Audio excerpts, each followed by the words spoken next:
यार इसका तो आज ही पत्ता कट जाएगा। मुझे तो लगता है इस गवार को अपने गांव की टिकट आज कटवा ही लेनी चाहिए। वेद इन दोनों की बातों को इग्नोर करके अपने बॉस से बोला, एक छोटी सी रिक्वेस्ट ये थी कि आज का जो मेरा पैसा है वो टाइमली दे दीजिएगा प्लीज़। वो क्या है ना, मुझे आज पैसों की बहुत ज़्यादा ज़रूरत है। मेरे किसी स्पेशल का बर्थडे और मैं ओ मजनू, क्या मुझे पूरी कथा सुनाएगा? 9 मिनट तेरे पास, सिर्फ 9 मिनट, चल जल्दी कर।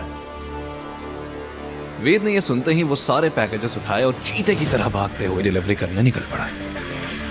अरे इस उल्टी बुद्धि को बाइक ले जाने में क्या प्रॉब्लम है जबकि बाइक खाली पड़ी है? मैनेजर के गालियों से अनजान वेद खुद के निकाले शॉर्टकट से भागता सारी डिलीवरी करते हुए अपने लास्ट ऑर्डर के लिए आरके इंडस्ट्रीज के लॉबी में जा पहुंचा। लॉबी के बीच में खड़ी एक सुंदर लड़की की नजर वेद के पसीने से भीगे फटी शर्ट की तरफ गई। कोल्ड कॉफी फॉर मिस खीरा।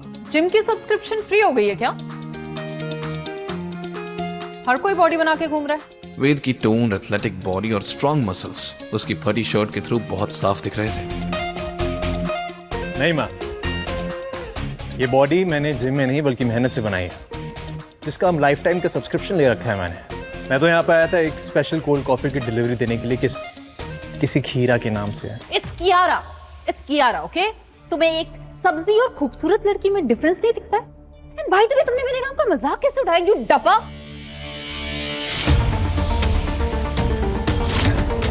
तो ये है वो टेरर कियारा। आपकी स्पेशल डिलीवरी मैम।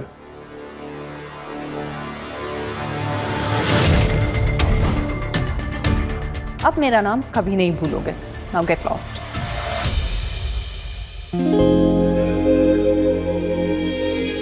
कॉफी वाकई में काफी बढ़िया थी। Thank you ma'am. How dare you! दूसरी तरफ एक भीगी हुई शर्ट के साथ वेद रेस्टोरेंट पहुंचा और उसने जल्दी से कपड़े बदले। हॉल में फिर वो अपनी सैलरी लेने गया ही था कि उसके मैनेजर ने उसे पेन और नोटबुक पकड़ाई। सुन, ये पकड़। वो ब्लैक सूट वाला कस्टमर देख रहा है, वो बहुत खास है। अगर तूने उसको खुश कर दिया तो तुझे 1 महीने की सैलरी भी एडवांस में दे दूंगा और तेरी जॉब भी परमानेंट कर दूंगा। वाह सर, 2 लड्डू एक साथ। आप बस देखते जाइए वेद का कमाल।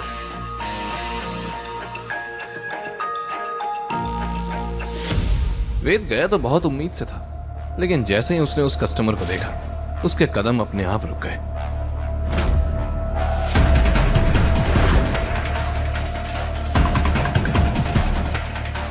आज कपूर खानदान की तरफ से नहीं, सिर्फ सीख सुनाई देनी चाहिए।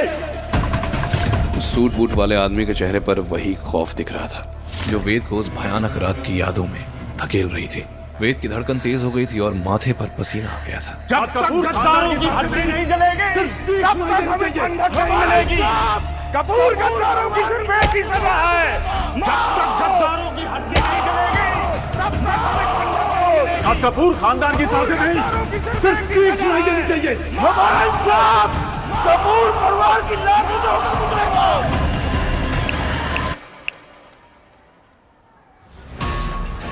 सुनाई नहीं दे रहा क्या बहरे?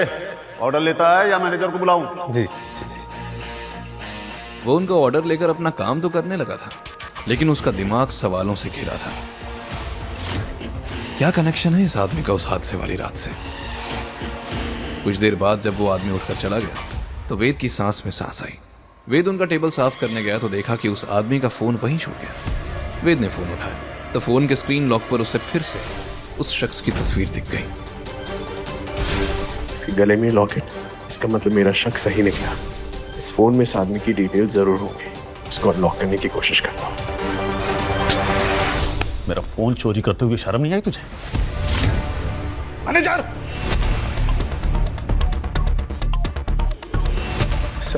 सर मेरी बात सुनिए, आप गलत समझ रहे हैं सर। ऐसा कुछ नहीं है, मैं सच बोल रहा हूँ। ये वो जिस थाली में खाता है उसी थाली में छेद करता है, गद्दार साले। गद्दार शब्द सुनते ही वेद ने गुस्से में अपनी मुट्ठी भींच ली और खुद को कंट्रोल करते हुए कहा, सर आप मुझ पे गलत इल्जाम लगा रहे हैं। धोखा तो बदजातों के खून में होता है।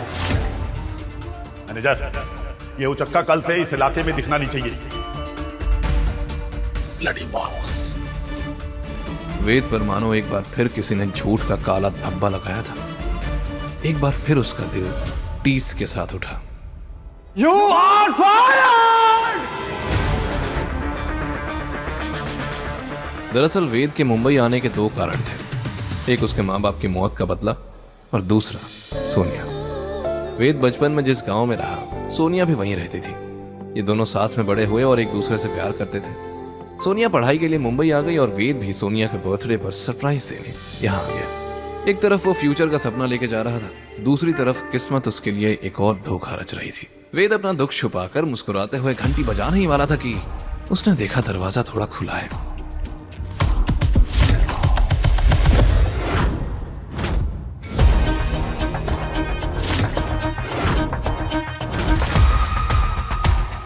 यार सोनिया, क्या तुम उस लूजर के साथ बात करती रहती हो?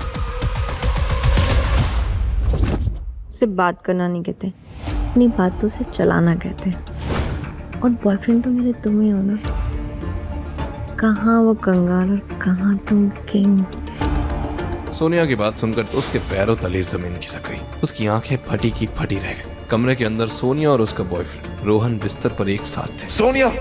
ये देखकर वेद के हाथ से फोन छूटकर जमीन पर गिर गया। वेद, तो यहाँ अंदर कैसे आ गए? ये क्या कर रहे हो तुम?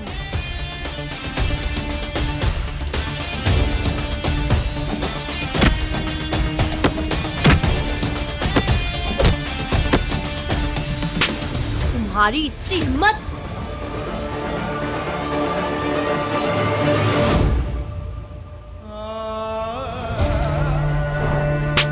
तुम्हारी इतनी हिम्मत!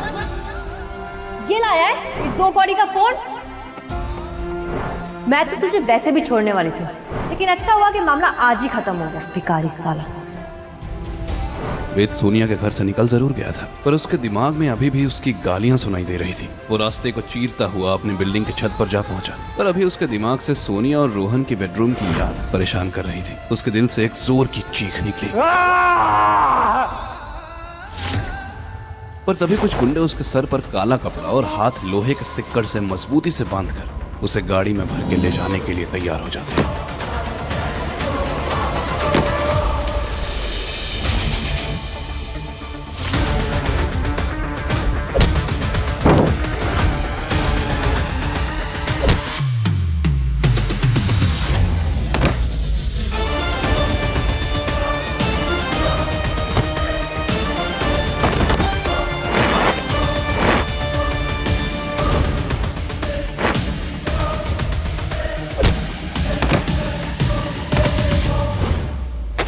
अचानक ही किसी ने उसकी पीठ पर बेहोशी का इंजेक्शन घुसा दिया।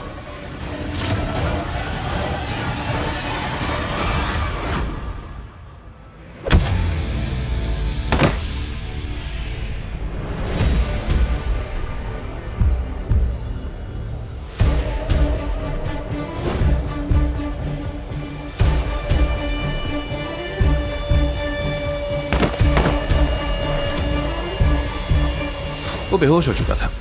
अब वो गुंडे वेद को अपने साथ ले गए। कुछ घंटों के बाद जब उसकी आंखें खुली तो वो एक महल में था। उसे खड़े होने में तकलीफ हो रही थी।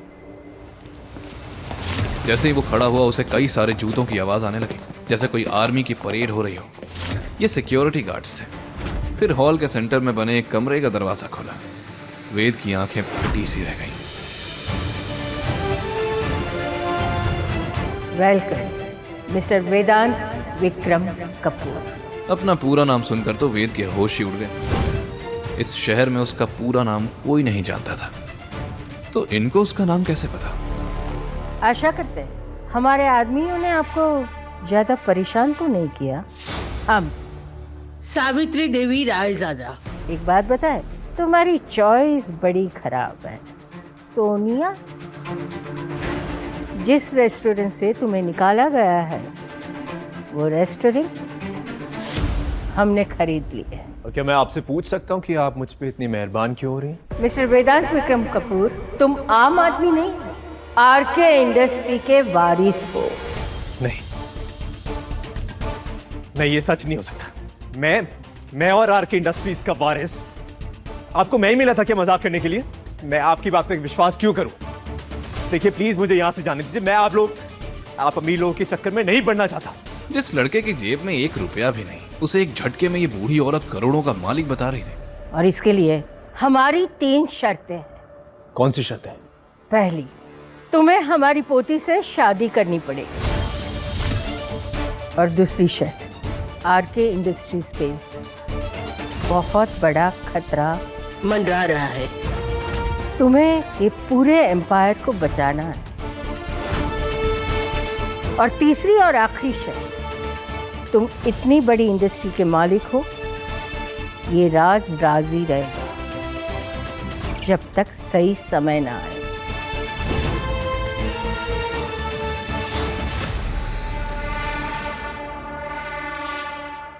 ये देखो। आखिर ऐसा क्या था उस तस्वीर में जिसे देखकर कांप गया था वेद? क्या वेद सावित्री जी की 3 शर्तें मानेगा? और कौन थी सावित्री जी की पोती जिससे वो वेद की शादी कराना चाहती थी? और सावित्री वेद को क्यों बता रही थी आरके इंडस्ट्रीज का मालिक? और कौन था वो अनजान आदमी जिसे रेस्टोरेंट में देखकर अपने अतीत को याद करने लगा था वेद? इन सभी सवालों के जवाब आपको मिलेंगे इस कहानी के पहले 1 घंटे में। तो पूरी कहानी सुनने के लिए अभी इंस्टॉल कीजिए पॉकेट FM ऐप और सुनिए वेद की एक मामूली डिलीवरी बॉय से बिलियनियर बनने तक की पूरी कहानी, जिसका नाम है के फॉर किंग, जो आज हम आपके